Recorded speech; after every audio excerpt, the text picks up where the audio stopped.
नमस्कार, आप देख रहे हैं जवाब देना पड़ेगा। आपके साथ मैं हूं पल्लवी रविंद्र सिंह। कोरोना की दूसरी लहर से भारत त्रस्त हो चुका है। जगह जगह तबाही के मंजर देखने को मिल रहे हैं। इस बीच अब कोरोना की तीसरी लहर को लेकर भी चर्चे तेज हो चुके हैं। दावा किया जा रहा है कि तीसरी लहर बच्चों और युवा को अपना शिकार बना सकती है। ऐसे में सीएम शिवराज सिंह चौहान की सरकार में पर्यटन और संस्कृति मंत्री उषा ठाकुर की तरफ से कोरोना की तीसरी लहर को हराने के लिए अजीबोगरीब समाधान दे दिया। उन्होंने मंत्री ने पत्रकारों से बातचीत के दौरान कह दिया कि यज्ञ में आहुति देने से कोरोना की तीसरी लहर का भारत पर कोई असर नहीं पड़ेगा। एक रिपोर्ट देखिए पूरे मामले पर, उसके बाद आज की चर्चा इसी मुद्दे पर।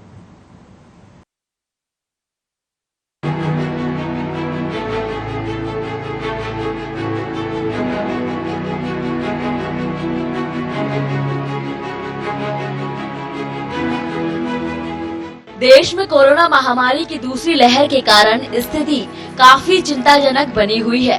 कोरोना की दूसरी लहर से लोग डरे हुए हैं।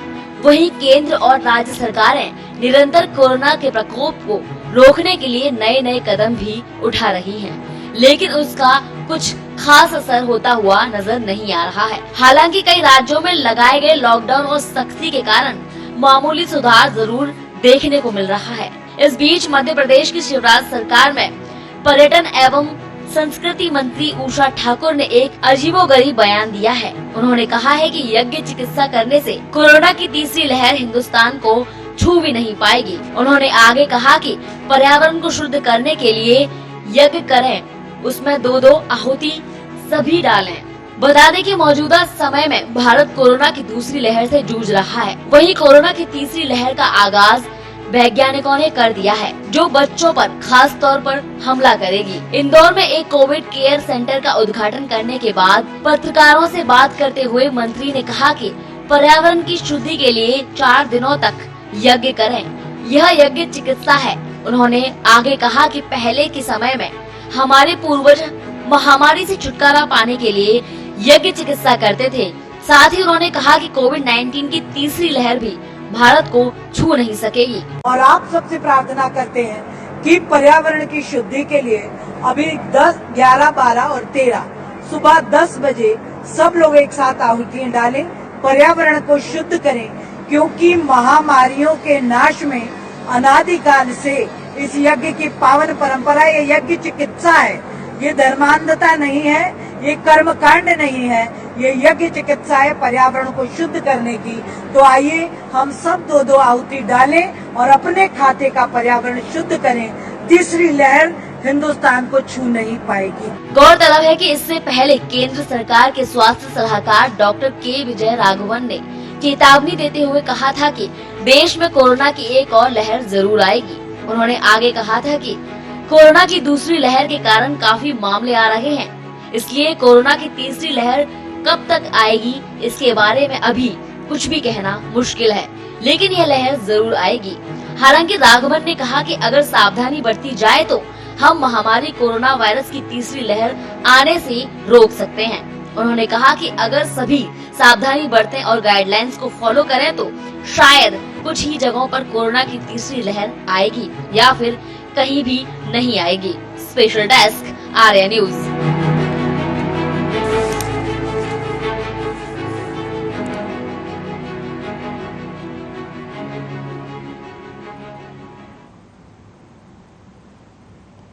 तो जवाब देना पड़ेगा में सबसे महत्वपूर्ण सवाल ये कि क्या अब यज्ञ करने से कोरोना भाग जाएगा? आर्य न्यूज़ के सवाल आपको दिखा देते हैं।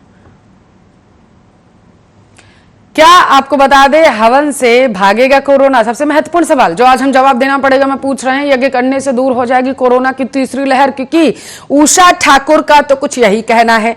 क्या मुद्दों से ध्यान भटकाने के लिए यज्ञ की सलाह दी गई है? ये जो मध्य प्रदेश में आपको बताते चले हालात जो है बद से बदतर होते जा रहे हैं। यज्ञ की सलाह इसलिए तो नहीं दी गई ताकि कोरोना महामारी से सबका ध्यान भटकाया जा सके, सबका ध्यान दूसरी तरफ खींचा जा सके। ये महत्वपूर्ण सवाल जो आज हम पूछ रहे हैं, जवाब देना पड़ेगा में। और इसके साथ साथ ये भी तीसरी लहर सबसे ज्यादा बच्चों को प्रभावित करेगी, विशेषज्ञ ये कह रहे हैं। ऐसे में यज्ञ की सलाह देना नेताओं की तरफ से कितना सही? क्या मुद्दों से ध्यान भटकाने के लिए यज्ञ की आहुति की बात की गई? अस्पताल हुए बदहाल, क्या यज्ञ से होगा बेड़ा पार? महत्वपूर्ण सवाल जो आज जवाब देना पड़ेगा। हम पूछ रहे हैं कि अस्पतालों की बदहाली का आखिर जिम्मेदार कौन? बदहाल हो चुके हैं अस्पताल, अब यज्ञ से हो जाएगा अस्पतालों का बेड़ा पार, क्योंकि सरकारों की तरफ से कुछ नहीं किया जा रहा है, यह कहना है विपक्ष की ओर से। यज्ञ करने से कोरोना की जो तीसरी लहर है क्या वो दूर हो जाएगी? क्या भारत में एक तीसरी लहर नहीं आएगी? ये महत्वपूर्ण सवाल जो आज हम पूछ रहे हैं, जवाब देना पड़ेगा। मैं आपकी जानकारी के लिए आपको बताते चले कि कोरोना की तीसरी लहर आने की आशंका जता दी गई है विशेषज्ञों की तरफ से। उन्होंने कहा इसकी शुरुआत महाराष्ट्र से होगी। यहां पर आपको यह भी बता दें कि सभी राज्य, चाहे वो महाराष्ट्र हो, उत्तराखंड हो, उत्तर प्रदेश हो या फिर मध्य प्रदेश, तीन आपको बता दें सभी राज्य इस वक्त देश कोरोना जैसी महामारी से जूझ रहा है। ऐसे में नेताओं की ये बयानबाजियां कहां तक सही है, यह भी महत्वपूर्ण सवाल है जो आज हम पूछ रहे हैं, जवाब देना पड़ेगा। मैं इस मुद्दे पर ज्यादा चर्चा करने के लिए राकेश भारद्वाज, कांग्रेस के नेता, बीजेपी के नेता संदीप त्यागी हमारे साथ लाइव जुड़ चुके हैं। आप दोनों मेहमानों का स्वागत है आर न्यूज पर। सबसे पहले संदीप जी आपके पास आना चाहूंगी, तो क्या हवन से कोरोना भाग जाएगा? मैडम मैं बताना चाहता हूँ कि ऐसा कहीं नहीं है कि हवन से कोरोना भाग जाएगा। ये माननीय मंत्री जी का अपना व्यक्तिगत विचार है और भारत देश जो लोकतांत्रिक देश है, यहाँ व्यक्ति को आजादी है अपने विचार रखने की और अपनी बात रखने की। रही बात दूसरी उनकी कहने की, उन्होंने कहा है पर्यावरण को शुद्ध करने का। जो पर्यावरण में जो हवा जो खराब हो रही है, जो हवा में कीटाणु फैल रहे हैं, अगर उसको हवन कर लेंगे, शुद्धि कर लेंगे उससे, तो पर्यावरण शुद्ध हो जाएगा। तो इससे कोरोना का कोई संबंध नहीं है कि कोरोना, वो उनका अपना व्यक्तिगत विचार है, इस पर मैं कोई टिप्पणी नहीं करना चाहूंगा। दूसरी बात यह है कि हम लोगों को जो सरकार जो हमको गाइडलाइन दे रही है, हमको उन लोगों को उन गाइडलाइन को हमें मानना होगा, उस गाइडलाइन पर हमें चलना होगा। मतलब तो व्यक्तिगत बयान के नाम पर कुछ भी ऊट पटांग बिना सर पैर की बातें आप आकर के मीडिया कर्मियों के सामने वार्तालाप में जनता को बोल सकते हैं, ये राइट मिल गया? ऐसा कहीं नहीं है। व्यक्तिगत आदमी की अपनी स्वतंत्रता आजादी है मैडम, वो अपनी स्वतंत्रता के अनुसार अपनी बयान दे सकते, कुछ भी बयान कह सकता है, उसकी व्यक्तिगत सोच है अपनी। हमारा देश आध्यात्म की तरफ पहले से रहा है, पहले हमारे यहाँ यज्ञ बहुत हुए हैं, तो उन्होंने उस बात को आगाह किया लोगों को कि हमें पर्यावरण को शुद्ध करने के लिए हम लोगों को हवन कर लेने में करना चाहिए, जिससे पर्यावरण। पर्यटन और संस्कृति मंत्री हैं उषा ठाकुर, और आप कह रहे हैं कि व्यक्ति का अपना बयान, निजी बयान भी हो सकता है, उसे स्वतंत्रता है। पर्यटन संस्कृति मंत्री हैं उषा ठाकुर, पद की गरिमा क्या नहीं उन्हें दिखी? तो उन्होंने या व्यक्तिगत बयान दिखा? अपने पद पे रहते हुए पद को ध्यान में रखते हुए उन्होंने ये बयान दिया, या फिर अपना व्यक्तिगत बयान दिया उन्होंने? उन्होंने पर्यावरण की शुद्धि की बात करी है, वो पर्यटन मंत्री है, तो पर्यटन को ध्यान में रखते हुए पर्यावरण की शुद्धि की बात करी है कि हमारा पर्यावरण तब। आपने पूरा बयान सुना उनका? उन्होंने कहा कि कोरोना की तीसरी लहर हमें छू भी नहीं पाएगी, हवन करिए आप लोग, आहुति डालिए आप लोग। ये उन्होंने तब कहा जब मीडिया कर्मियों ने पूछा कि तीसरी लहर पे आप क्या कर रहे हैं, तो उन्होंने कहा कि तीसरी लहर कुछ नहीं कर पाएगी, क्योंकि हमारी सरकार इस पे आगाह हो चुकी है, चेत चुकी है, और सरकार तीसरी लहर आने से पहले लोगों को संक्रमण से मुक्त कर देगी। पीसीआर जरा सा पूरा बयान मंगवाइए दोबारा से, क्योंकि मुझे लग रहा है या तो आपने सुना नहीं है या फिर आप मेरे दर्शकों को यहाँ पर आप भी उषा ठाकुर की तरह ही अपने बयान को घुमाने की कोशिश कर रहे हैं। नहीं, आपने पूरा बयान सुना? उन्होंने सीधे तौर पर यही कहा है कि कोरोना की तीसरी लहर छू भी नहीं पाएगी हमें, आप आहुति डालिए, और आप कह रहे हैं कि उन्होंने ऐसा नहीं कहा। नहीं, मीडिया कर्मियों ने पूछा तब कहा उन्होंने, लेकिन पर्यावरण की उन्होंने ये नहीं कहा कि आहुति डालने से कोरोना भाग जाएगा, तीसरी लहर नहीं छुपाएगी। की बात कर रही है, पर्यावरण की शुद्धि होगी, पर्यावरण की शुद्धि रुक पाएगा। जहाँ हम सब लोग बात कर रहे हैं कि गर्म पानी पीजिए, विदेशों से स्पुतनिक वी वैक्सीन मंगवाई जा रही है ना? अगर वायरस विदेशों से धुआं जाएगा तो वायरस चला जाएगा। विदेश से स्पुतनिक वैक्सीन मंगवाई जा रही है ना? मंगवाई जा रही है। मत मंगवाइए, आहुति डालिए यज्ञ में, कोरोना दूर हो जाएगा। सलाह तो दे दी आपकी मंत्री ने। उसका काम अपना अलग काम है, वैक्सीन का अपना अलग काम है, उसका अपना अलग काम नहीं, आप बताइए ना, अगर आपके मंत्रियों के पास इतना बड़ा ज्ञान है, जो वैज्ञानिकों से ज्यादा ज्ञान लेके बैठे हुए हैं, जो जिनके पास वैज्ञानिकों, सुनिए संदीप जी, वैज्ञानिकों के से ज्यादा ज्ञान उषा ठाकुर के पास है, आपके मंत्रियों के पास वैज्ञानिकों से ज्यादा ज्ञान है, वैज्ञानिकों से ज्यादा वो लोग समझते हैं कि कोरोना की तीसरी लहर किस तरीके से चली जाएगी।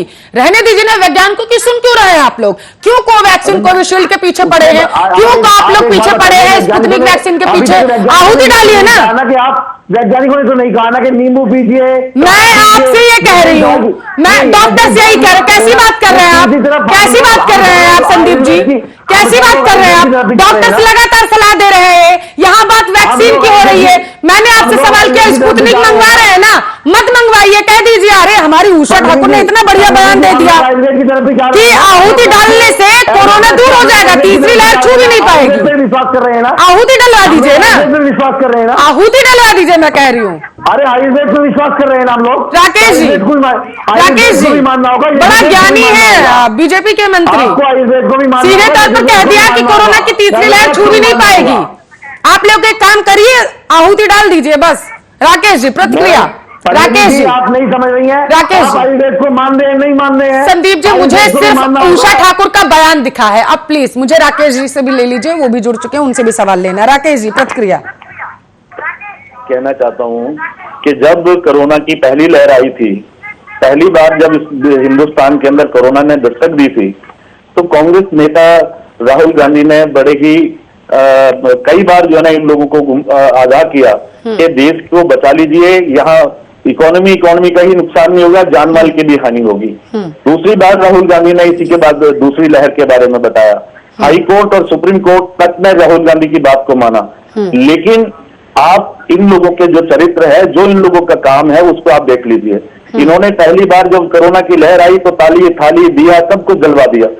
आज स्थिति ये है कि देश का प्रधानमंत्री, देश के गृह मंत्री और स्टेटों के अंदर जितने भी बीजेपी के कार्यकर्ता हैं या आरएसएस के स्वयंसेवक जो बात करते थे कि हमें एक आवाज दो तो हम सेना की जगह काम करना शुरू कर देंगे, आज हिंदुस्तान के किसी गली कोने के अंदर अगर कोई दिखाई देता हो तो मुझे बताएं।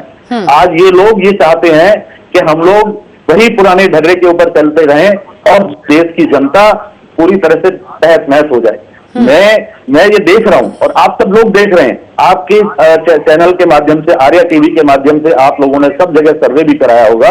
ये कोरोना की जो दूसरी लहर आई है, गांवों के अंदर जाकर के अटैक करने लगी है। भले ही मजदूरों की और दूसरे जो लोग जो खेतीहर मजदूर हैं, उन लोगों की इम्यूनिटी कितनी भी ताकतवर क्यों ना हो, लेकिन वो कब तक जो है ना इसके ऊपर असर नहीं करेगी।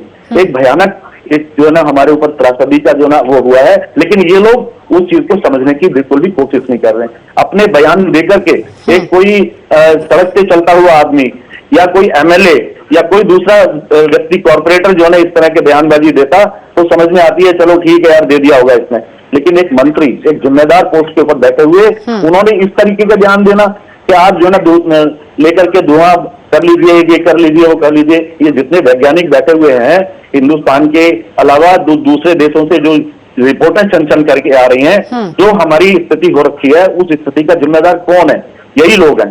इन लोगों ने पिछले 7 साल के अंदर जो त्रासदी नहीं सहन कर सकते थे लोग, उन्होंने वो त्रासदी भी सहन करी। और उसकी इससे बड़ी त्रासदी क्या हो सकती है कि कोरोना का कहर जारी है और इनके जिम्मेदार मंत्री पूरी तरीके का ध्यान दे रहे हैं।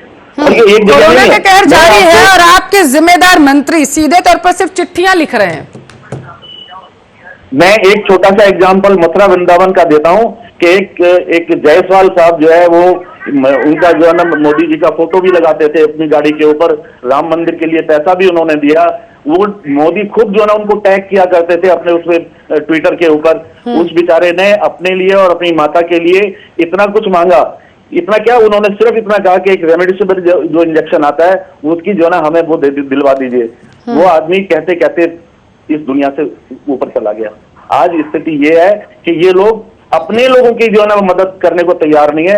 हम लोग जो है ना जा करके जो ये अपना इंजेक्शन भी मुहैया करा रहे हैं। हम अपने लोग कौन से राकेश जी? ऑक्सीजन अपने लोगों से आपका क्या तात्पर्य है कहने का? अपने लोगों से मतलब ये है कि जो हमारा हेडक्वार्टर बना हुआ है वहां से हम लोग जो है ना इकट्ठा करके जो आम जन मानस है उसके लिए भी जो हमें एक बार टैग कर देता है, चाहे वो बीजेपी का हो, कांग्रेस का हो, चाहे किसी पार्टी का हो या जन मानस हो, उसके लिए हम तुरंत जो है ना हमारे कार्यकर्ता पहुंचते हैं और उसको पूरी जो फैसिलिटी हम दिलवा सकते हैं वो दिलवाते हैं।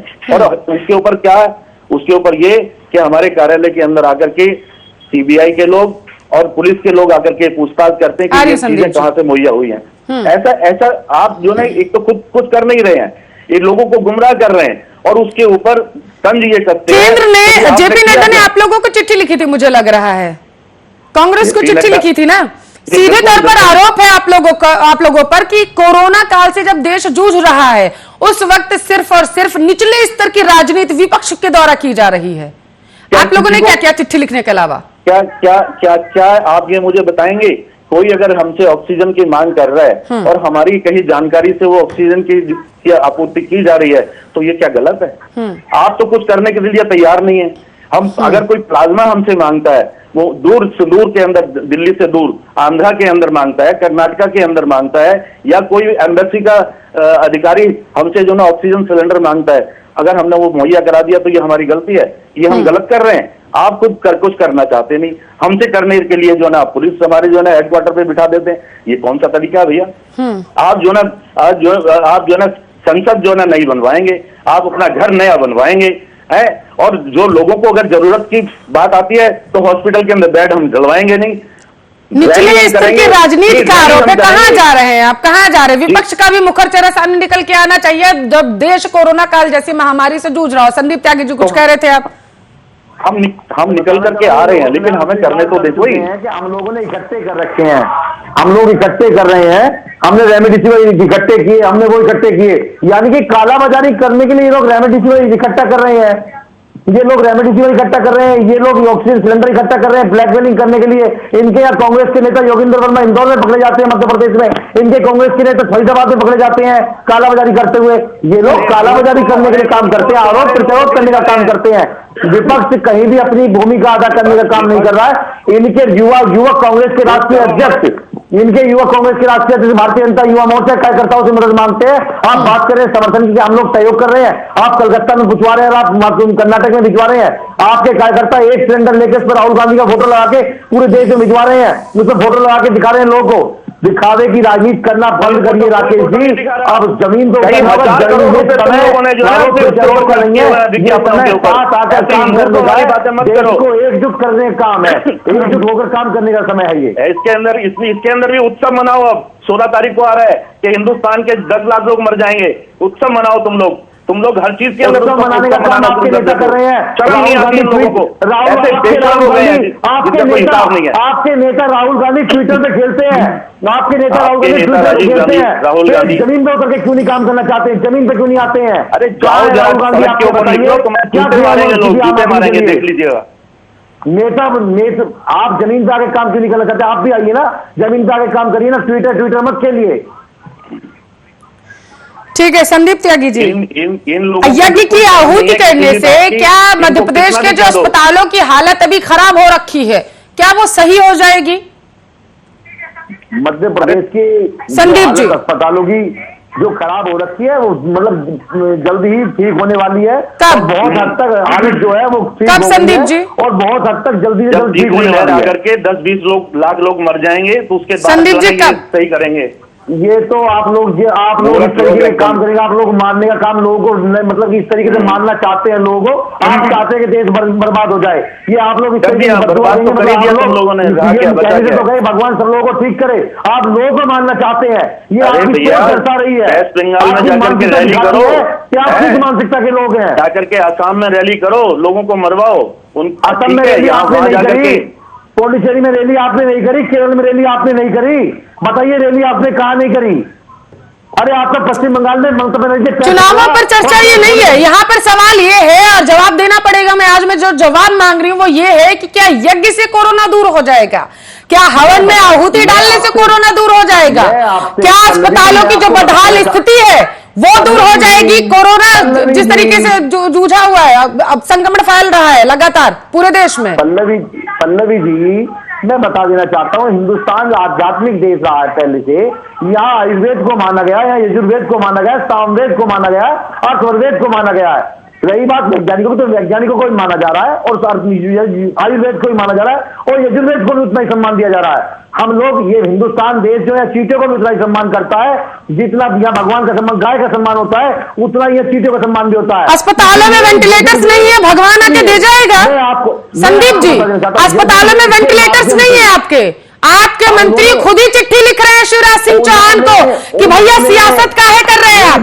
अब आप मुझे बताइए संदीप जी, आप हूं, पूरी नहीं, लेकिन 0.1% तो चलो मान लिया कि एग्री अगर हो जाती हूं मैं आपकी बात से। अब मुझे ये बताइए, आपके मंत्री आपसे बागी हो रहे हैं, लेटर्स लिखते हैं, बोलते हैं अस्पतालों की हालत खराब है, वेंटिलेटर्स खराब पड़े हुए हैं। सतना में अगर 6 वेंटिलेटर्स थे, 6 लोगों की जान बचाई जा सकती थी, लिखे ना लेटर में अपने, उन्होंने कहा ना। अब आपके अगर बयान के मुताबिक मैं मानूं तो हवन में आहुति डाल देते, अपने आप वेंटिलेटर्स चल जाते। अरे आप आपके बयान को तोड़ मरोड़ के क्यों पेश कर रहे हैं? मैं बयान को तोड़ मरोड़ के पेश नहीं कर रही हूं, मैं ये जानना चाहती हूं, जब देश कोरोना जैसी महामारी से जूझ रहा